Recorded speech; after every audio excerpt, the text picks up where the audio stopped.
आप भाई हैं, एक दूसरे के करेंगे ना। जनाब स्पीकर, मैं गुजारिश ये करना चाहता हूं कि हम बड़े नाजुक दौर से गुजर रहे हैं, लेकिन मेरे बहुत ही सीनियर दोस्त हैं, सीनियर शायद मेरे से नहीं है पार्लिमानी सियासत में, लेकिन स्पीकर रहे हैं। 2 दिन पहले जो इन्होंने यहां पे स्पीच की है और इसमें पख्तून कार्ड खेलने की कोशिश की है, मैं बार बार इनको कह रहा हूं कि ये जुबान की बुनियाद के ऊपर, सुबाइयत की बुनियाद के ऊपर ये सारे कार्ड इस पाकिस्तान में पहले दुश्मन खेल चुका है। किसी ने फिरका वारियत की बुनियाद के ऊपर, किसी ने जुबान की बुनियाद के ऊपर और किसी ने सूबों की बुनियाद के ऊपर। ये जो आप खेल खेल रहे हैं, ये एक नाजुक खेल है। इसको पाकिस्तान की सालमियत पर अगर आंच आ रही है तो खुदा के लिए अपने इक्तदार की खातर ये कहना छोड़ दें। अच्छे बच्चे बने हैं, 8-10 दिन हुए आपको अच्छे बच्चे बना हुआ, तो आप अच्छे बच्चे बने रहें। दूसरा, अगर किसी को भी कोई जिच पहुंची है सियासी तौर के ऊपर तो उसका सियासी मुकाबला करें।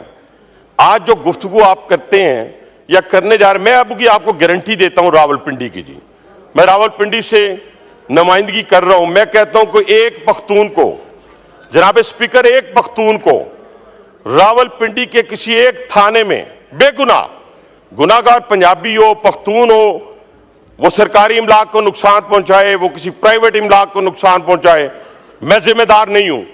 लेकिन एक पख्तून को अगर रावलपिंडी के किसी एक थाने में बेगुनाह एक रात एक दिन रखा जाएगा, जनाब स्पीकर, मैं उसका जवाब दूंगा आपको। मैं नहीं हो सकता, यह मुमकिन नहीं है कि किसी पख्तून को बेगुनाह पकड़ा जाए।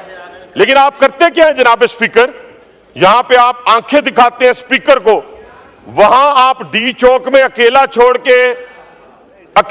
के भाग जाते हैं। आप डी चौक के अंदर कारकुनान को छोड़ के भाग गए, आप वालदा मोहतरमा को छोड़ के भाग गए। मैंने ऐसे बेटे, ऐसे बच्चे आज तक नहीं देखे जो अपनी वालदा मोहतरमा को छोड़ के भाग जाएं।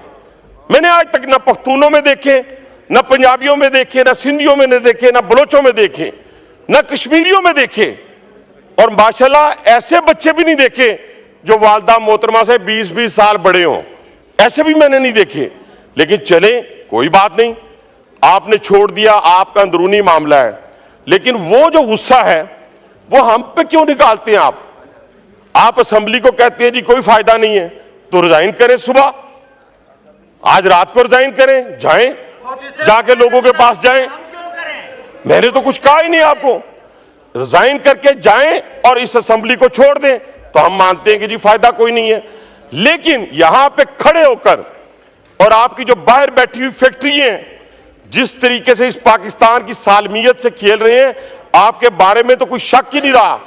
बीएलए भी वही नुकसान पहुंचा रही है पाकिस्तान को, ख्वारिज भी वही नुकसान पहुंचा रहे हैं पाकिस्तान को, और पीटीआई भी वही नुकसान पहुंचा रही है पाकिस्तान को। उसकी बुनियादी वजह जनाब स्पीकर, उसकी बुनियादी वजह क्या है मैं बताता हूं।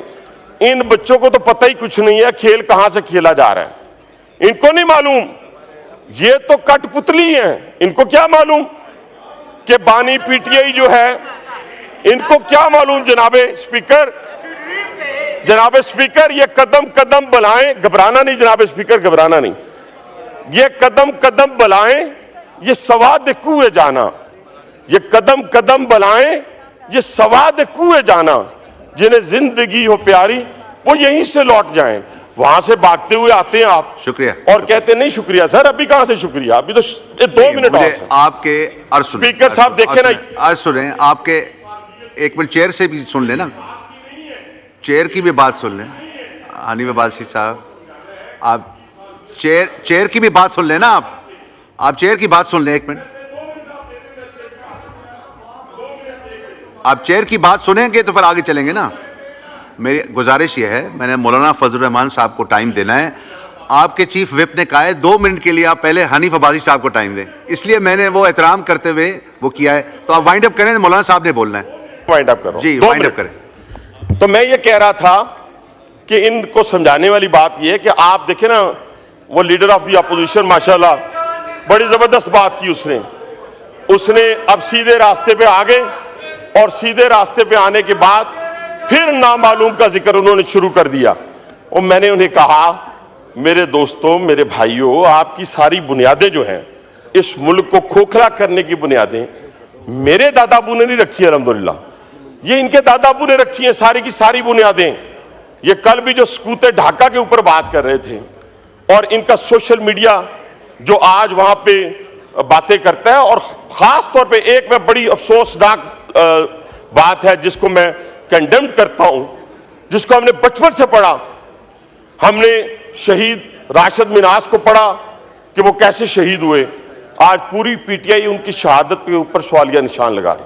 हमारी आने वाली नस्लों को, हमारे बच्चों को झूठ पर मबनी इनकी जितनी लिस्ट आई है मिसिंग पर्सन की, जनाब स्पीकर, आए इनसे कहें यहां पे एक एक का नाम लें।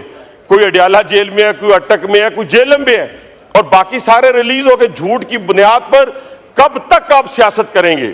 झूठ की बुनियाद पर अपने इक्तदार के लिए इस पाकिस्तान को कब तक आप दांव पे लगाएंगे? ना करें। ये पाकिस्तान होगा तो सारे लोग होंगे। अभी तो एक खुरा जा रहा है जनाब स्पीकर, अभी तो अब्बू जी जो पकड़े हुए हैं उनका खुरा सीधा बानी पीठे की तरफ जा रहा है माजत के साथ, और बड़ा ही संगीन किस्म के इल्जामात जो हैं वो जो लग चुके हैं, एविडेंस आ चुका है। अभी तो वो किसे कहते हैं ना, पार्टी शुरू हुई है, और इंशाअल्लाह ताला ये मंतकी अंजाम तक पहुंच रहे हैं। अगर जनाब स्पीकर ये मंतकी अंजाम तक ना पहुंचा तो फिर वो जत्थों की हुकूमत जो आज शाम में है, जो आज इराक में है, जो आज लीबिया में है, जो आज अफगानिस्तान में है, वो इंशाअल्लाह इस पाकिस्तान में हम नहीं होने देंगे। और ये भी ये तसव्वुर कर लें, रोज ये कहते हैं जी बांग्लादेश बनाने जा रहे हैं, शाम बनाने जा रहे हैं। और भाईजान, आप 10,000 बंदों के साथ अपने इनकलाब को बर्पा नहीं कर सके, तो आपने बांग्लादेश और शाम, और ये बांग्लादेश की ना फौज है, ना शाम की फौज है, ना लीबिया की फौज है।